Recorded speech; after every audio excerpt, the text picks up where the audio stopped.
In the modern day of gaming, there's really three console brands. There's Sony, there's Nintendo, and there's Microsoft. Those are really all the consoles you currently see in the market. There are some attempts like Google Stadia, but those usually fail. You could also argue the Steam Deck is a new console, but mostly we get a new Xbox and a new PlayStation or whatever console Nintendo comes up with. But when gaming was tiny, there was a lot of different companies competing to make game consoles. And given the fact that we only have three options now, you can probably gather the fact that they all kind of sucked in some way because they're gone. They're dead. And first up on that list, we have the 3DO Interactive Multiplayer. This rectangle with rounded corners was made by the 3DO company and Panasonic in partnership. And 3DO was founded by Trip Hawkins, who also founded EA. At least he got to ruin the industry somehow. But 3DO and Panasonic wanted to make the next generation game console that used CDs to play games. Because at this point in time, most game consoles use cartridges because they were cheaper and easier to make, and they've already been making games with those forever. So why change it? And I mean, the big reason you would change it is because those cartridges had like no storage space on them at all. That was the big reason for the switch. And after 3DO secured some game partnerships to get games on the console, they released it in 1993 in North America and 1994 in Japan. It had some launch titles. A couple of them were Crime Patrol 2 Drug Wars and Fatty Bear's Birthday Surprise, which reminded me immediately of Freddy Fazbear, which makes me think these two things are related. But anyways, Japan also got a game called Alfred Hitchcock Presents, developed by Toyota. I don't know exactly what this is, but Alfred Hitchcock Presents is like a TV show. So my assumption, since the Wikipedia doesn't exist, is that this was like a dubbed version of Alfred Hitchcock Presents or a sub-version for Japan, because it was 1993. We were a lot less interconnected, so I could definitely see that being a real thing. But the 3DO really wasn't a bad console. It was the most powerful to ever be released at the time, and generally speaking could run way prettier games than the competition. So why did it fail? Well, 1993 to 1994 was an incredibly competitive time for gaming. You had Sega consoles, you had PlayStation consoles, Nintendo consoles, and a bunch of other random consoles, so consumers had a lot to choose from, which did not help the 3DO. But the biggest thing with the 3DO that made it fail was the fact that this thing cost $700 in North America. And that $700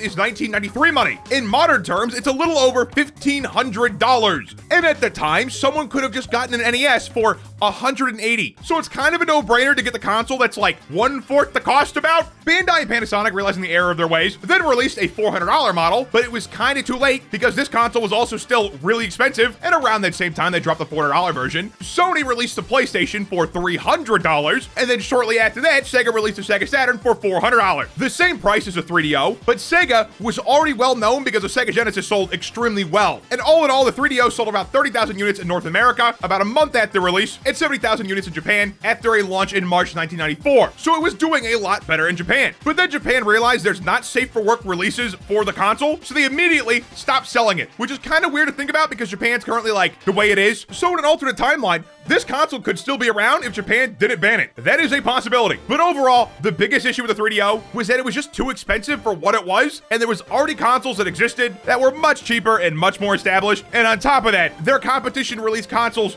a year later that were better and cheaper. It really just seems to be bad timing, because if they were a year or two earlier, they very well could have taken over. And the next poor selling console is the Sega 32X, released in 1994. And this thing really isn't a console, it's an add-on for the Sega Genesis, which released in 1988. But the weird part about it is it was initially designed to be an independent console, and after some internal talks, they worried about it being a bad idea to make it independent, so they just simply released it as an add-on November 21st, 1994 for $160. And it didn't really have any launch titles. There were a couple games that launched shortly after release, like Doom and Star Wars Arcade, and some of you may be familiar with this version of Doom because this version of Doom is kind of cursed. When they ported Doom over, they didn't do something right with the soundtrack, so it sounds like this the entire time.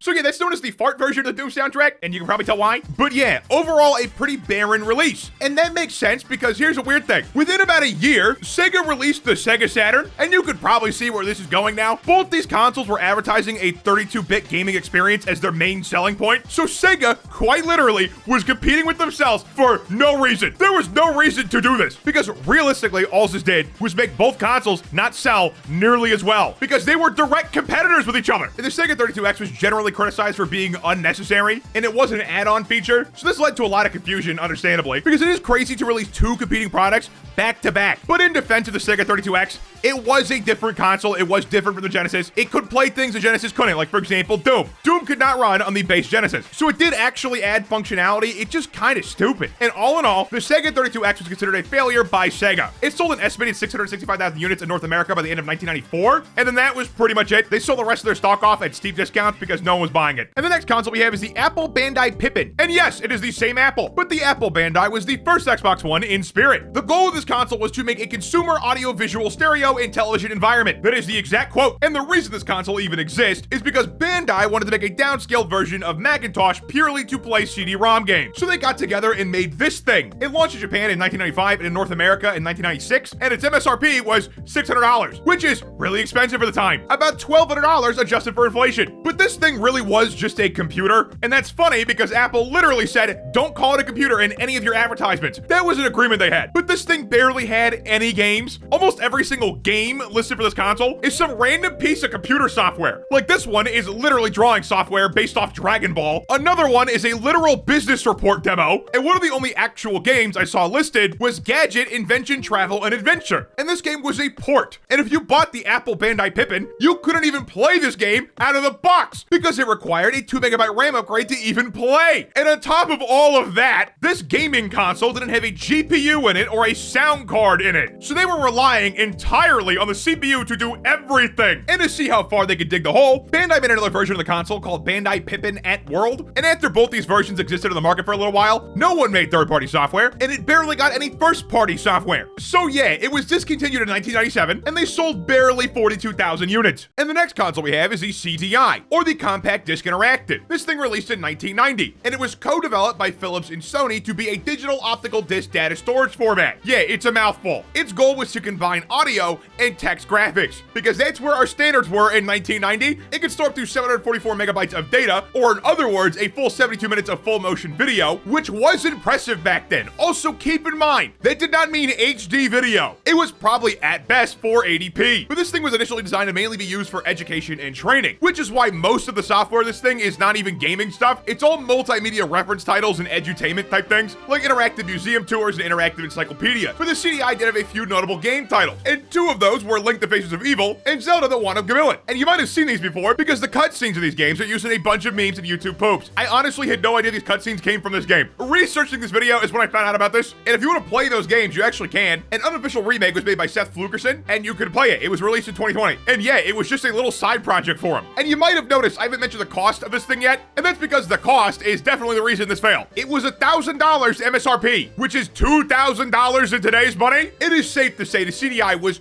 too expensive. So by mid-1996, there was clearly no demand in North America for the CDI. So Philips stopped making it for North America and exclusively made it for Europe, at least for a little while, because eventually no one cared over there either. But besides cost being a reason this thing failed, it also could have been the fact that there's way too many versions of this console. There are 7 big versions of this console, which doesn't include all the different sub-versions of the big version. If you were trying to buy this console in 1990, it would have been really annoying. And on top of that, the CDI 550 looks horrible. That controller looks like a crime. And that's probably another reason this console failed, because yeah, who wants to play on that? But realistically, the CDI was just too expensive, and it was basically a DVR that could play some games. And the next failed console is the Virtual Boy. And this thing probably haunts Nintendo because it is by far their biggest failure. So the Virtual Boy was released in 1995. For $500, which is more than $1,000 in today's money. It launched with 22 games, and that's pretty much where the okay stuff ends. The Virtual Boy had to be standing on a table when you used it, something to do with Japanese law of not being able to strap something to your face or something. Either way, really stupid design. Nobody wants to sit in a VR machine and hold their head still, staring into the abyss. And the screen resolution was only 384 by 224. To put that into perspective, the Valve Index, which isn't even top of the line, has a 2880 by 1600 resolution. So the Virtual Boy screen resolution was terrible. And on top of that horrible resolution, the screen is only in black and red. And the reason for that is because people were worried about people getting motion sick, which is real. That is a real concern in VR. But they also said kids had a risk of developing lazy eye, which I don't think is true. I just don't think something like this could give you lazy eye. But people still thought it might give you lazy eye. So there was a lot working against this console, and they tried. Nintendo really did try. There was a $25 million marketing budget, which was kind of big. And there was also $10 rentals if you went to a Blockbuster. And back in 1995, Blockbuster was huge. And if you returned the unit to them, they gave you a $10 credit to use at Blockbuster. So basically, they were paying you to try it. But overall, people did not like the system because it was an NES that you had to carefully position your head in to even look at because you couldn't even strap it to your head. And it wasn't even in color. So very quickly, the Virtual Boy fell off and it was so out of demand by just 1996 that Blockbuster was selling its Virtual Boys for $50 each. And at the end of the day, it sold about 770,000 units, which is Nintendo's worst performing console by far. And the next defunct console is the Nokia N-Gage. And yes, you heard that right, Nokia, the cell phone brand. This thing released for $300 in 2003, and it was made to compete with the Game Boy Advance. Its killer feature compared to the Game Boy Advance was the fact that it was also a cell phone. So in a way, this thing is kind of a smartphone. But there was a couple glaring issues with this. First of all, the Game Boy Advance was $99, so this thing was $200 more, which is kind of steep, and the buttons were not designed for gaming. It's a cell phone, and that was the biggest complaint about this thing. It couldn't play games that well, which is kind of insane because the gameplay from this device actually looks pretty good. They even got their own little game cases, and it also had decent game support. Like, there was a lot of games for the N-Gage, but after about 2 years, the N-Gage only sold about 2 million units, which is not great. And apparently kids who owned the phone got bullied because it looked like a taco, and it doesn't even really look like a taco. I really don't get that insult. But yeah, this thing was just too expensive, and honestly, they were trying to do too much with too little because yeah, I don't think I would have bought this thing. Look at the buttons, that's horrible. So it was discontinued in 2006, which is probably a good thing because if it lasted till like 2008, for example, it would have got discontinued anyways because that's when the iPhone came out. And for our next poor selling console, we have the PlayStation Vita, which I did not expect to see on this list, honestly. So the PS Vita was released in 2011 in Japan and 2012 in North America. And after initially really strong sales, the sales just dropped off a cliff. And that was weird to Sony as well as me, because I really don't get it. So I looked into it a little bit more, and I think I understand it. So the PS Vita actually had a lot of issues. For starters, there was proprietary storage. So if you wanted more memory, you would have paid more than the asking price of $250. And this thing only came with 1 gig. So yeah, you basically had to buy the extra memory, which immediately made this thing more than $250. And the PS Vita was also weirdly overpowered. You'd think that would be a good thing, but it really wasn't, because no one wanted to develop games for it. Because shortly after the PS Vita came out, the Xbox One and PS4 also came out, and you weren't going to be playing PS4 games on the PS Vita. So it led to this weird dilemma where people who typically made games for like mobile consoles like the DS didn't want to touch the Vita because it had way too much processing power, and then people who made games with the PlayStation didn't want to touch this thing because it didn't make enough power. So it had a really weird thing where it got some games but barely any, and then on top of that, 6 months before the PS Vita released, Nintendo dropped the cost of the 3DS to $170, and Sony wouldn't drop the price of the PSP. And I really wondered why, because these were really the only two mobile systems at the time, so I don't know why PlayStation didn't drop their price too. It would have helped a lot. But it turns out Sony didn't want to drop the price of this thing because the parts they put in it are absurd. The PlayStation Vita came out in 2011, and for some reason Sony decided to put an OLED multi-touch screen in it. And for those of you who don't realize how big of a deal this is, in 2011, you could not even buy an OLED TV. They didn't exist. So for Sony to put an OLED screen in their handheld console, they'd have to be insane, because there's no way this screen didn't cost an absurd amount of money. Because here's the thing, the first OLED TV didn't even come out until 2013. And when that TV released, it cost $15,000. So in what world was Sony making money on this thing? And that wasn't the only crazy part of the system. It also had a rear touchpad, Bluetooth, Wi-Fi, and optional 3G. This console was absurd. And the reason I bring up Bluetooth is like being unnecessary. This was 2011. We still had the headphone jack, and the Nintendo Switch didn't even launch with Bluetooth. The PS Vita was absurdly overpowered. It is no wonder they refused to drop the price. They were probably already losing money on it. And Sony did try to fix these issues. They released the PS Vita 2000 series, which dropped the OLED screen and gave it some more color options, but it was like pretty much too late. All in all, the estimates for the PS Vita are about 10 million units sold in total, and the console just wasn't widely appealing enough. But it did and still does have a very strong core audience. And for our next failed console, we have Nintendo's second biggest failure, the Wii U. And the Wii U was obviously a bad idea to everyone but Nintendo. Yeah, like I really don't know what they were doing here with the Wii U, because everyone knew this was a bad idea. The way they did it and everything was terrible. So the Wii U released in November of 2012. And besides it basically just being a Wii with a giant tablet controller, it moved away from being a family console and more of just a console for kids. And on top of that, the advertising for this thing